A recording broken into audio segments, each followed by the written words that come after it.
Spring Festival. First, a little bit of context. Kingsland, Arkansas has a population of 440 people. So normally, when someone says the entire town came out for something, it's a hyperbole. But in this case, it is not. We had at least 300 people show up, and out of 440, I'd say that's a pretty big turnout. Spring Festival was 3 weeks ago, on the 31st.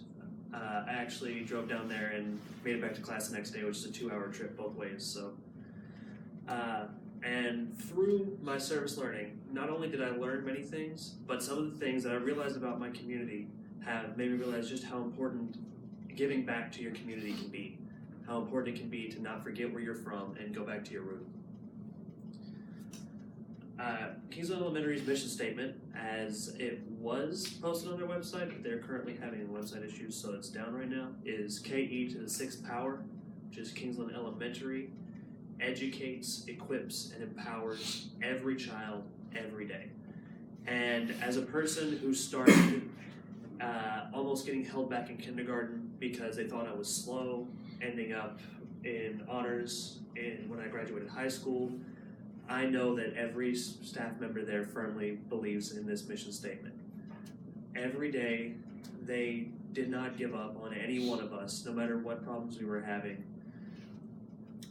But even more than that, the school it's even literally in the center of town. It is the point that brings everyone together. Other than that, there's a single stop sign and a gas station, I suppose.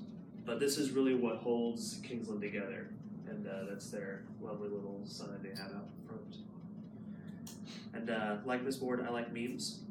And I was really busy during the actual event, so I didn't get any pictures, and that is where I would put my image, if I had one. But onto the event. The Spring Festival doesn't happen twice a year. I'm bad at typing. It happens once a year, but there's also a fall festival. And like I said, the entire town comes out for it. There's carnival style, like food and games. All the teachers set up different booths and things, and some of the kids actually made me these little sand bracelets. I personally helped set up beforehand, take money during at the ticket stand, and then cleaned up afterwards. The event went from 5 to 8, so between the setup period and cleanup period is where I got my 4 hours. Communication concepts and principle that I feel like were shown through my service learning were familiarity, the level of experience we have with stimuli.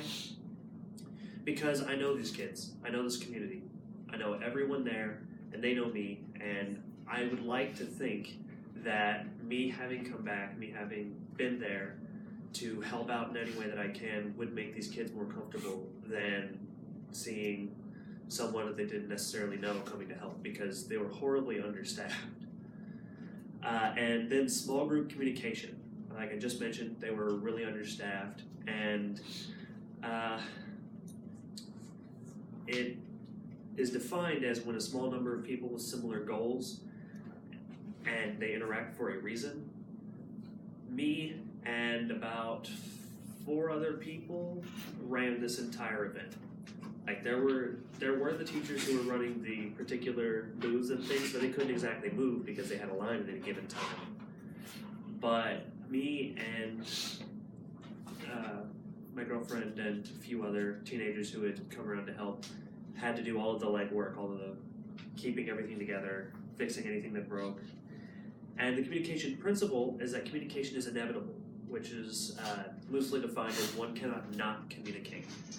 Even though most of my time was spent up at the ticket booth taking people's money, I believe that more was communicated than, are you getting $5, $10, or $20 worth of tickets?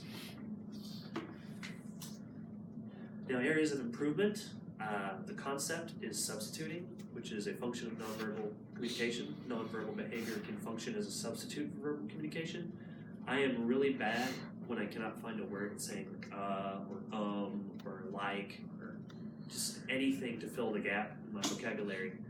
And it's really something that I have improved on since the start of this class, but I still need to work on. And the civil and ethical communication implication is concern for community which committing to the practice of daily actions, interactions, and performances of engaged citizens that promote a co-created community experience. Through this event, I realized just how important my home community was to me and how much more time I could be spending there helping make sure that that community grows. And in conclusion, I got to give back to my community, which felt a lot more fulfilling than I thought it would.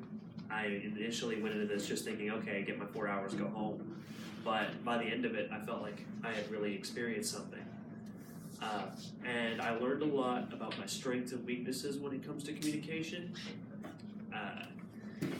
And the things that I learned back then have stayed with me and will stay with me and will impact how I go about not only volunteer work, but my everyday life from now on, because I kind of have a renewed sense of community.